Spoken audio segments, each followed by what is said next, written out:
IMF itu menyurati Gus Dur agar para konglomerat ini yang punya banyak proyek itu dibantu.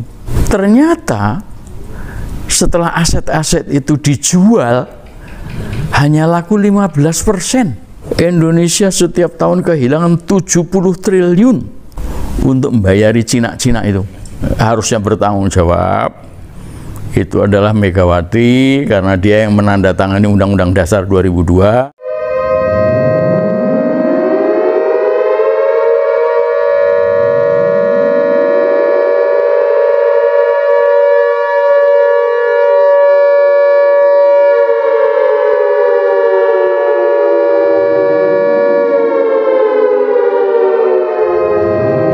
Pada waktu Gus Dur atau akhir dari Habibie itu utang kita BLBI itu 210 triliun. Lalu terjadi krisis moneter masih terus berlangsung, buntutnya itu masih terjadi. Habibie membuat BPPN, Badan Penyelamat Perbankan Nasional, karena banyak bank yang kolaps, ya, karena banyak proyek-proyek kemudian macet.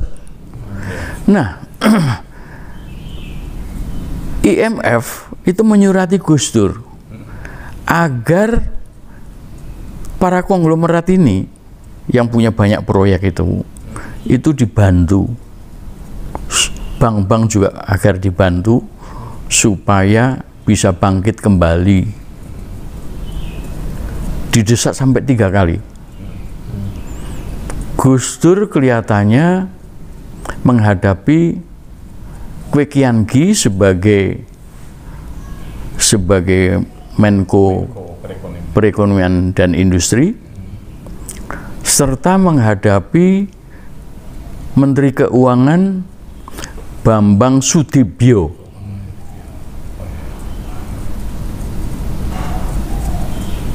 Kelihatannya Kwek Kian Gi menolak bantuan BLBI yang dituntut oleh IMF itu, sehingga kemudian dipecat sama Gus Dur. Demikian juga Bambang Sudibyo diganti oleh Rizal Ramli sebagai Menko Ekonomi Industri, dan Priyadi Direktur Utama BRI. Tidak begitu lama Priyadi meninggal, mungkin sekitar 3 bulan ya, dia jadi menteri, meninggal dia. Nah, kemudian turun yang namanya obligasi negara sebesar 430 triliun, dengan perhitungan bahwa proyek-proyek yang mangkrak miliknya Cina-Cina itu dan bank-bank juga milik Cina-Cina itu dinilai sebesar 430 triliun. Jadi seakan-akan negara di bawah pimpinan Gus Dur itu mengambil alih aset-aset itu diganti dengan obligasi. Ternyata setelah aset-aset itu dijual hanya laku 15%. Nggak nyampe 100 triliun ya? Iya, kemudian yang jadi pertanyaan, apakah Kwek Kian Gi yang meluluskan permintaan 430 triliun itu, atau Rizal Ramli? Di antara dua itu ya? Iya. Nah, ini yang saya sampai hari ini belum bisa menjawab. Padahal sekarang Kwek Kian Gi masih ada. Masih hidup. Iya. Nah, apakah mereka dipecat itu gara-gara menolak? Apakah ada soal yang lain? Saya nggak tahu. Jadi totalnya itu menjadi 640 triliun. Betul. 640 triliun itu kemudian ditangani Megawati. Ditangani Megawati, Megawati memutuskan obligasi negara itu umurnya 30 tahun. Bunganya itu antara 6 sampai 13%.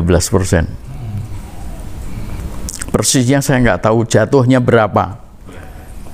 Tetapi saya pernah memasang spanduk di DPR MPR. Indonesia setiap tahun kehilangan 70 triliun untuk membayari Cina-Cina itu. Setiap tahun sampai tahun 33. Karena putusannya Mega itu tahun 2003. 2003. Oh iya, tanggal tambah 30 tahun ya. Jadi sampai hari ini itu kita masih membayari Cina-Cina itu 70 triliun per tahun. Dan mereka sudah bangkit. Termasuk ketika BCA sama Lim Shu-Leong dijual ke luar negeri. Yang mendapat dana bagian dari 70 triliun itu orang luar negeri. Ya nggak cuman itu aja, nggak cuman BCA aja, yang lain-lain juga begitu. Ini nggak banyak dibahas sampai hari ini. Komplikasi ya itu ya. PLBI. Ya. PLBI. Namanya waktu itu dikenal dengan obligasi rekapitalisasi obligasi. Obligasi itu ya bond, ya itu tadi surat berharga yang dibeli dari publik dengan janji akan diberikan bunganya. Nah, nanti sampai akhir tahun pokoknya baru diberikan. Jadi tahun 33 kita tuh harus bayar 640 triliun juga. Bayangin tuh. Nah, kalau 33 itu ya saya kira bukan Prabowo ya. Mudah-mudahan bukan Prabowo ya. Sudah pemerintah baru. Nah, pemerintah baru ini kembali ke UUD 45. Semua perjanjian batal demi hukum. Termasuk utang-utang yang iya, betul. Karena memang iya. Betul. Nah, 2003 itu kan berarti sudah Undang-Undang Dasar 2002. Iya, 2002. Setahun setelah itu. Iya. Nah, itu batal demi hukum. Nah, ini yang bisa saya ingatkan kepada masyarakat, jangan ragu-ragu untuk kembali ke UUD 45, karena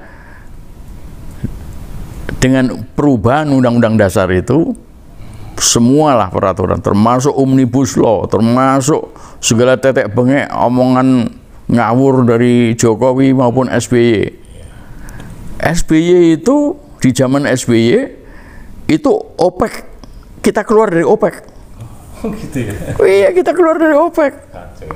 Nah, karena apa? Karena sumur-sumur kita diserahkan pada luar negeri, termasuk Cina juga. Lalu muncul Undang-Undang PMA